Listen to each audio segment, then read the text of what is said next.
রাশমিকা মান্দানা নাম শুনেছে?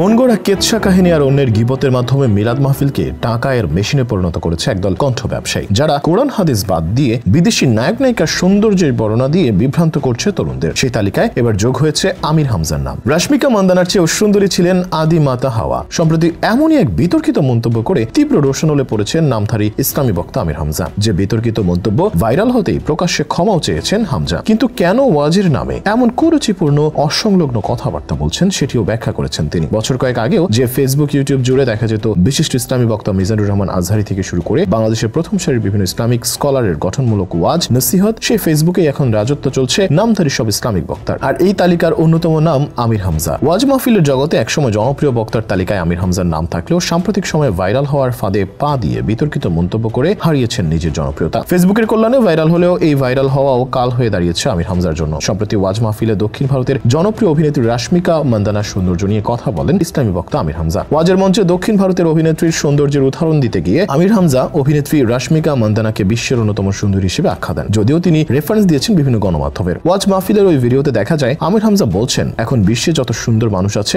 আপনারা ইন্টারনেটে ঘাটবেন, 157 রাষ্ট্রের মধ্যে চেহারার কাটিং 1 নম্বরে রয়েছেন রাশমিকা মান্দানা। নাম শুনেছেন? চেহারার কাটিং এখন 1 নম্বরে আছেন। এই মহিলার দিকে একটু আল্লাহর নাম নিয়ে তাকাবেন, দেখেন তো কি সুন্দর করে আল্লাহ তাকে বানিয়েছেন। এর চেয়ে শতগুণে সুন্দর ছিল আমাদের আদি মাতা হাওয়া আলাইহিস সালাম। এ নিয়ে সমালোচনার ঝড় ওঠে। এরই প্রেক্ষিতে নিজের বক্তব্য সম্পর্কে ব্যাখ্যা দিয়েছেন তিনি। গত 10 ডিসেম্বর সামাজিক যোগাযোগ মাধ্যম ফেসবুকে দেওয়া এক পোস্টে তিনি দেশবাসীর কাছে দুঃখ প্রকাশ করে ক্ষমা চেয়েছেন। আমির হামজা সেই পোস্টের মাধ্যমে জানিয়েছেন, আওয়ামী সরকারের সময় কারাগারে থাকাকালীন এমন কোন নির্যাতন নেই যে তার উপর করা হয়নি। ব্রেনে পর্যন্ত কারেন্ট শক দেওয়া হয়েছে, স্লো পয়জনিং করা হয়েছে। এসবের বাইরেও তার উপর নির্যাতন হয়েছে বলে জানান তিনি। এরই সাথে আমির হামজা অকপটে স্বীকার করেন যে তিনি মানসিকভাবে পুরোপুরি সুস্থ নন, শারীরিক ও মানসিক কোনো দিক দিয়েই ফিট নন। আর এই মানসিক ভারসাম্যহীনতার কারণে নিজের অজান্তেই অসংলগ্ন কথাবার্তা মুখে চলে আসছে, এমনকি আচার আচরণও তার নিয়ন্ত্রণে থাকছে না। এসব চিন্তা তাকে আরো অসুস্থ করে তুলেছে। অবশ্য এবারই প্রথম নয়, এর আগেও আমির হামজা তীব্র সমালোচনার মুখে পড়েছিলেন বিভ্রান্তিমূলক মন্তব্য করে। করোনার প্রাদুর্ভাব দেখা দেওয়ার পর আমির হামজা ক্রমাগতভাবে মাস্ক না পরতে উৎসাহ দিয়ে আসছিলেন। করোনা এসেছে ইসলামের অবিশ্বাসীদের শায়েস্তা করতে, এমন সব বিতর্কিত মন্তব্য করেছিলেন তিনি। এমনও বলেন, 5 ওয়াক্ত নামাজ পড়লে কারো করোনা হবে না। সামাজিক মাধ্যমে ছড়ানো ভিডিওতে দেখা যায় আমির হামজা বলেন, আমি কসম দিচ্ছি আপনার কাছে করোনা আসবে না, যদি আসে আমার কাছ থেকে বুঝে নিয়ে যান, যদি আসে তাহলে কোরআন শরীফ মিথ্যা হয়ে যাবে। আল্লাহ কি তার কোরআনকে মিথ্যা প্রমাণ করবেন? এ নিয়ে তীব্র সমালোচনা হলে হামজা তার মতো করে ব্যাখ্যা দেন। তিনি বলেন, এই বক্তব্যের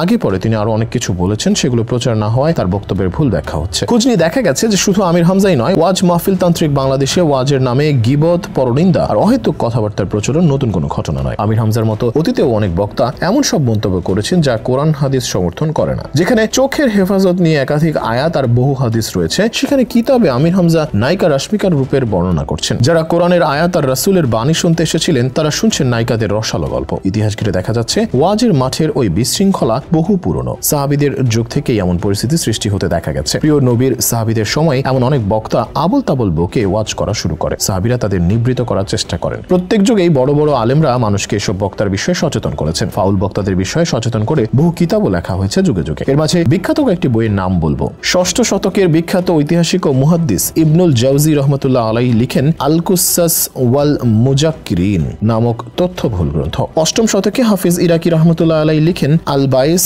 আল খালাস। 9ম শতকে হাফিজ সৌতি রহমতুল্লাহ আলাইহি লিখেন তার কালোচি গ্রন্থ তাহজিরুল খাওয়াস নামক গ্রন্থ। তাহজিরুল খাওয়াস বইটির নামের অর্থ সুশীল নাগরিকদের বক্তাদের মিথ্যাচার থেকে সাবধানকরণ। আমাদের সময় সেই তুলনায় বিজ্ঞ আলেমদেরকে ওয়াজের মাঠে বিশৃঙ্খলা নিয়ে কম কথা বলতে দেখা যায়, কারণ এই সোশ্যাল মিডিয়ার যুগে কোনো বিদগ্ধ আলেম ওয়াজ মাহফিল সম্পর্কে কিছু বললে তাকে নিয়ে চরম ট্রল হবার সম্ভাবনা আছে। কেউ হেনস্থা হতে চান না ট্রলবাজদের হাতে, কিন্তু সবাই যদি এভাবে দায়িত্ব আদায়ে অবহেলা করেন তাহলে দিন দিন দুরবস্থা বাড়তেই থাকবে, দেশের ধর্মীয় পরিবেশ বিনষ্ট হওয়ার সম্ভাবনা বাড়তেই থাকবে। তাই সচেতন আলেম সমাজ ও সাধারণ ধর্মপ্রাণ মানুষকে অবশ্যই এগিয়ে আসতে হবে ওয়াজের মাঠের অরাজকতা বন্ধে। এখন আর আলেমদের হাতে নয়, ওয়াজ মাহফিলের দায়িত্ব চলে গেছে কমেডিয়ানদের হাতে। মাহফিলগুলো কিস্সা কাহিনী আর কৌতুকের রঙ্গমঞ্চ হয়ে গেছে। অভিনব অঙ্গভঙ্গি আর রং ঢঙে মজলিস মাতিয়ে রাখেন বিচিত্র বক্তারা। সামান্য টাকার জন্য হেন কোনো ভঙ্গিমা নেই যা বক্তারা করতে পারেন না। সব ধরনের গানের সুর নকল করবেন, অভিনয় করবেন, কখনো কখনো জিকিরের তালে তালে নাচবেন, অশ্লীল কথা বলবেন। এসব দেখে অনেকে দাবি করেন সরকার যেন এসব মাহফিল নিয়ন্ত্রণ করে, কিন্তু